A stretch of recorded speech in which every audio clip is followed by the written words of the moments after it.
Une équipe toujours en haut de l'affiche. Après un Tour de France victorieux grâce à Christopher Froome, la formation Sky n'a pas fait le chemin en Espagne sans ambition. Dominatrice depuis le début de la saison, les coéquipiers du Britannique sont arrivés sur cette Vuelta avec une véritable armada.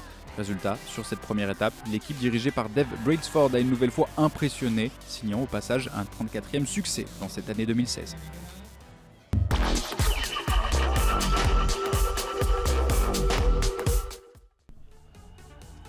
La Galice comme théâtre du grand départ de cette 71e édition du Tour d'Espagne, un contre-la-montre par équipe de 27 km 800 entre Ourense et le parc nautique de Miño. De quoi faire de premiers écarts pour les favoris et par là même à décerner le premier maillot rouge de leader. La formation Astana, première équipe candidate à la victoire d'étape, s'élance en 4e position.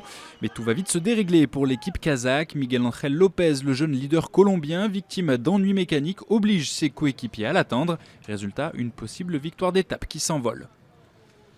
Les équipes défilent sur la ligne d'arrivée, un meilleur temps provisoire détenu par les Ethics, mais au même moment se présente sur la rampe de départ la formation BMC, annoncée grande favorite de cette première étape. Les grands noms se succèdent également au départ d'Ourense, Nairo Quintana et Alejandro Valverde pour la Movistar, Christopher Froome pour la Sky, enfin Alberto Contador et son équipe Tinkoff, dernière formation à s'élancer. La bagarre fait rage sur les routes galiciennes, les Australiens d'Orica Bike Exchange s'emparent à leur tour du meilleur temps. Esteban Chavez pense alors faire la bonne opération du jour en vue du général, c'est sans compter sur les hommes de la Movistar. En retard à chaque intermédiaire, les coéquipiers de Valverde accélèrent dans le final pour venir signer le chrono de référence. Un temps qu'on pense imbattable et pourtant le Team Sky de Christopher Froome lui aussi finit fort, plus fort même pour venir l'emporter. Les deux équipes qui finissent dans la même seconde, mais les milliers m'ont parlé. Peter Kennaugh est donc le premier maillot rouge de cette 71e édition.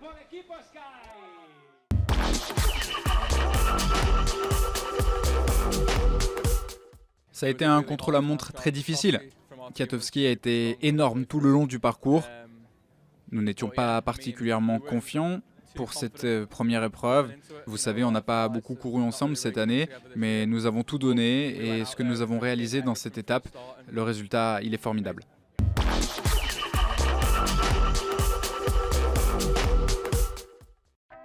Le classement de cette première étape avec la Sky et la Movistar dans la même seconde, les Australiens d'Orica sont 3e.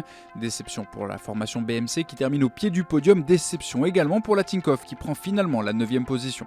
Au classement général, Peter Kennaugh est donc le premier maillot rouge. Bonne opération pour Froome, Quintana et Valverde, tous trois dans la même seconde. Esteban Chavez, le grimpeur de la formation Orica, ne perd que 6 secondes. Déception pour Alberto Contador, le triple vainqueur de la Vuelta, lâche 52 secondes sur cette première étape. On repart de la station thermale d'Ourense dimanche pour la première étape en ligne, 160 km vers l'ouest pour rallier le port de Bayona. Au programme, une difficulté classée en 3e catégorie en milieu de course qui ne devrait pas empêcher une première explication entre sprinteurs. Pour patienter, on se quitte avec les premiers instantanés de la belle Galice.